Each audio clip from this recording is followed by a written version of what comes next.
The Douglass School, as we know it, actually goes all the way back to 1913. There was a sizable African American population in Kingsport at that time that was actually growing simply because there were jobs in Kingsport. There were families here that would get on the phone and they would call their brothers way out of town. You know, they'd be in like Chicago and big cities in the north, you know, also Alabama, Georgia, Mississippi.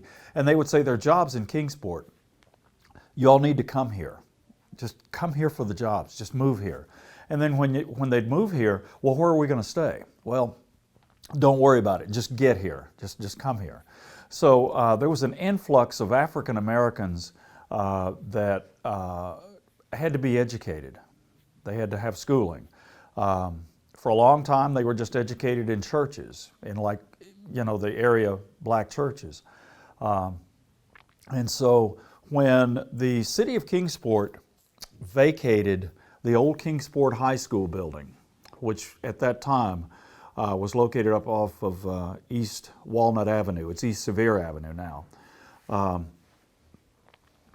The black students moved into that vacated building, and it was called Kingsport Colored School. The actual name of the school was the Oklahoma Grove School. Now, I don't know why they came up with the name Oklahoma Grove, but a lot of Kingsport's African American community was raised in that gathering right there. Back in the day, Kingsport's African American population was located in a certain area. It was the area that was bounded by Sullivan Street, Maple Street, Dale Street, Brook Street, Oak Street, East Sevier, that area right there. And also East Walnut Avenue, which back then was East Sevier Avenue. And everybody was crowded in that area. I mean, there were people living in shacks, in alleys. You know, the Dale Alley, you know, was just completely full of just tenement housing. People were living in garages. They were living in their brothers and sisters' attics. But they had come to Kingsport because there were jobs here. There were jobs at Eastman. There was jobs at the glass plant, jobs at Penn-Dixie Cement, jobs at the press. So at one point, there was a move by the African American community, notedly the clergy. They went to Kingsport and they said, look, you've got to find some place for us. Back then, African Americans couldn't just move anywhere in Kingsport. They couldn't go to places. And it wasn't just Kingsport, it was all over the South. Black people just couldn't move just anywhere. And generally, they'd have to have permission from the city for an area. Well, there were several areas looked at for black people to expand. They looked at Fort Robinson, that area.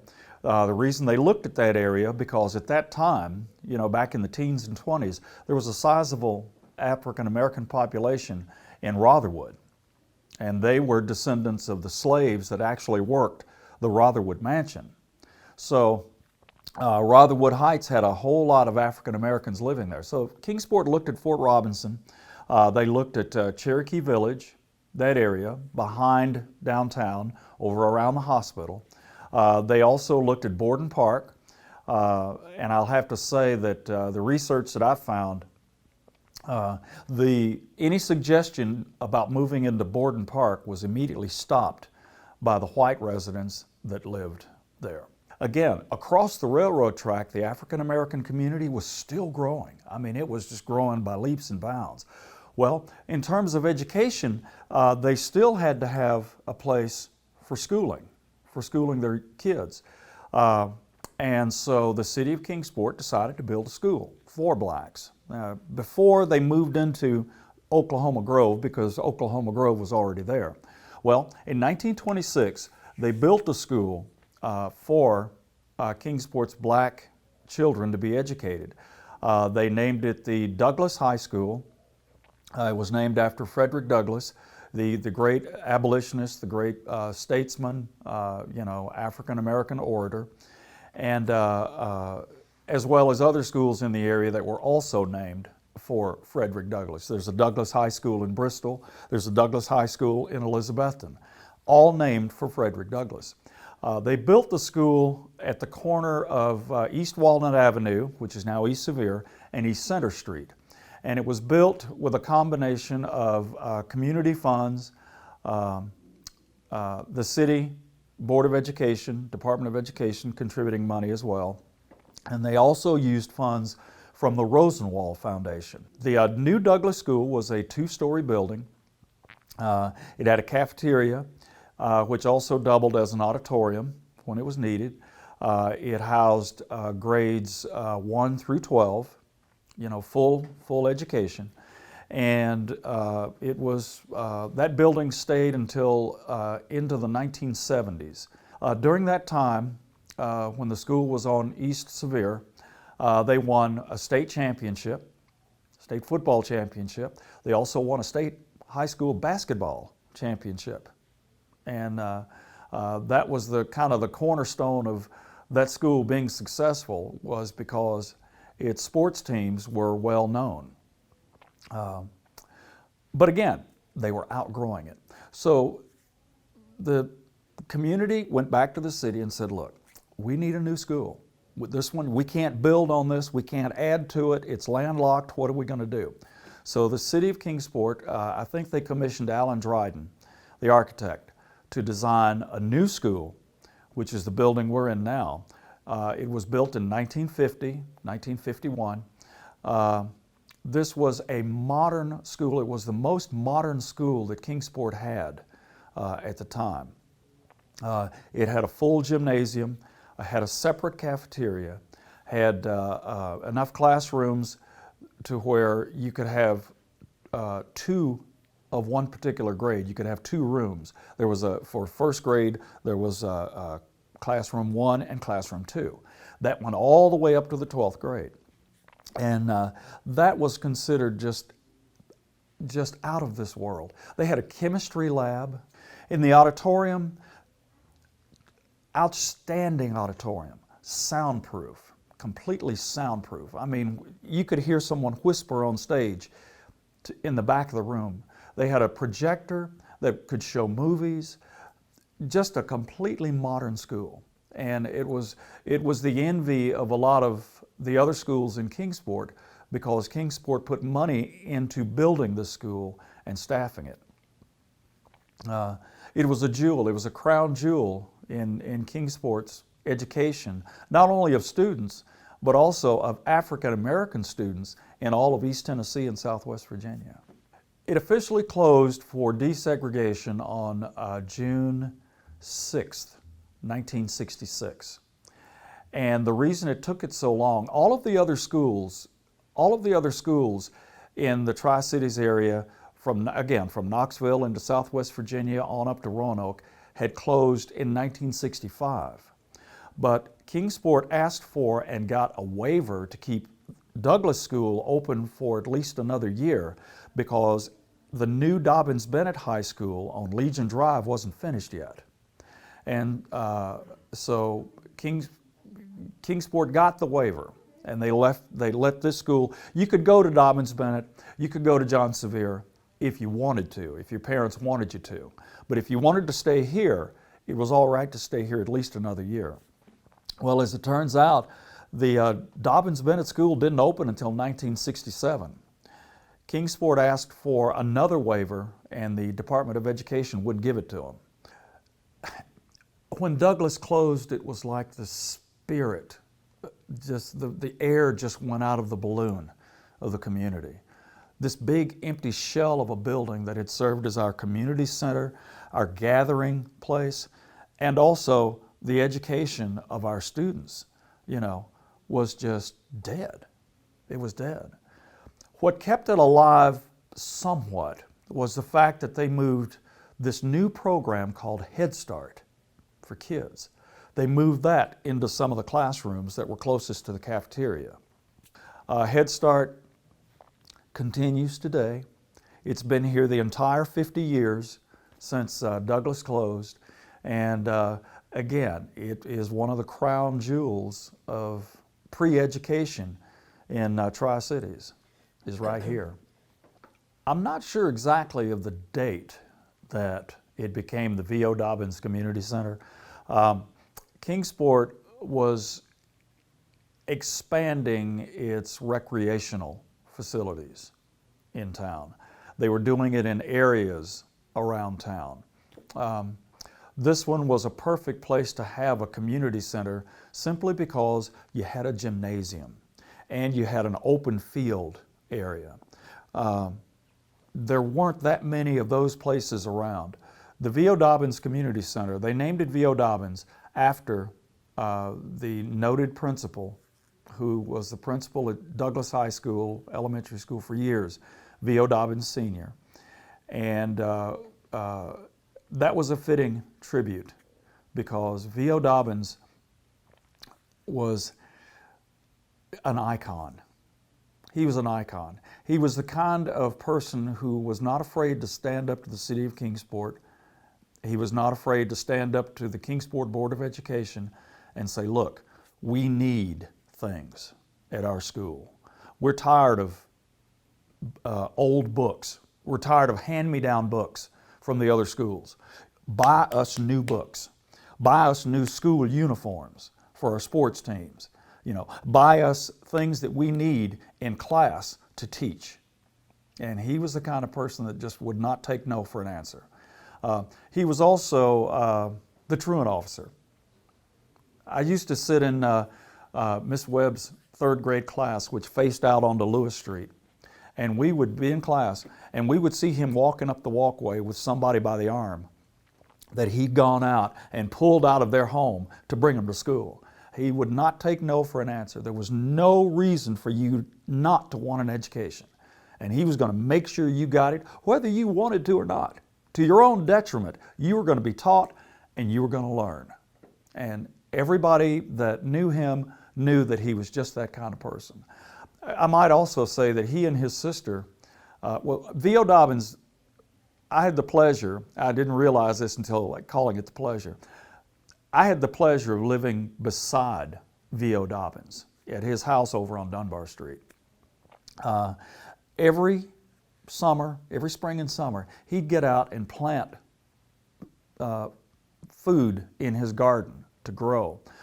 Little did we know that the food that he planted in his garden, he and his sister, Leola Allen, and some of the church ladies from Central Baptist Church would get together and can all of those vegetables, and the students would eat those vegetables in the winter from stuff that he grew in his garden.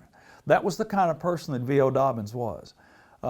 He always thought about community. He always thought about, he was a deacon at the Central Baptist Church.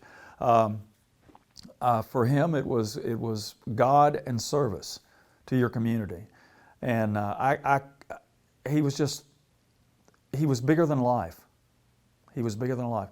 So was his paddle. If you did something wrong, the wrath of God came down on your head because you'd be sitting in his office, which, by the way, is about 30 feet away from where we are now.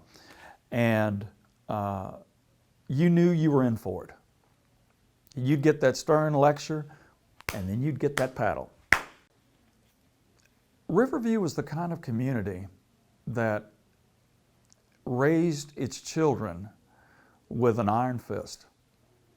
That's just the way it was. You could go out and you could have fun. You could have, do kid things. You could play outside and everything. But if you did something wrong, everybody in this community had the responsibility and the permission to correct you if you were doing something wrong. And that correction would come from getting yelled at to getting whipped. And often you'd get that same whipping. If you were not lucky, you'd get that same whipping at home because word would get back on your way back to the house. And then they'd be waiting on you when you got there. What happened to you today? What did you do? What kind of trouble did you get into today? Well, Miss So-and-so said that she had to stop and talk to you, and you know better than that. You know better than to do that. Sometimes they'd let you off with that, but sometimes you got that whipping just like you just gotten from Miss So-and-so down the street. Everybody in Riverview stopped to take time to raise kids that were not theirs, simply because it was the right thing to do. You know, Douglass High School graduated doctors and lawyers and bankers and financial experts and chemists and biologists and researchers and military men, educators, teachers, professors, and it was all because of the way we were taught in this neighborhood. The city of Kingsport asked the community what they'd like to name this community, you know, because if you looked around Kingsport, everybody had a subdivision name. There Fair Acres and Litz Manor and Highland Park and Ridgefields and Fort Robinson and Bloomingdale. You know, there were subdivisions. Well, this had to be a subdivision, you know, just for tax purposes. So they held a contest to name this new community over here. And a lady by the name of Bessie Hips came up with the name Riverview. She named it Riverview. Her suggestion was Riverview because the river was just next door. Well, unbeknownst to a lot of people, you couldn't see the river. You can't see the river today. It's there, you know, but you can't see it. But hey, Riverview sounded good, so they named it Riverview. And for years and years, that was the Riverview subdivision. Back in the day, Riverview was a thriving community. In addition to its own high school, it had its little business district, which was Lincoln Street. It's now Martin Luther King. But on Lincoln Street, there were 2 dry cleaners, there were 2 grocery stores, there was a snack shop, there was a grill, there was you know, boarding houses down there.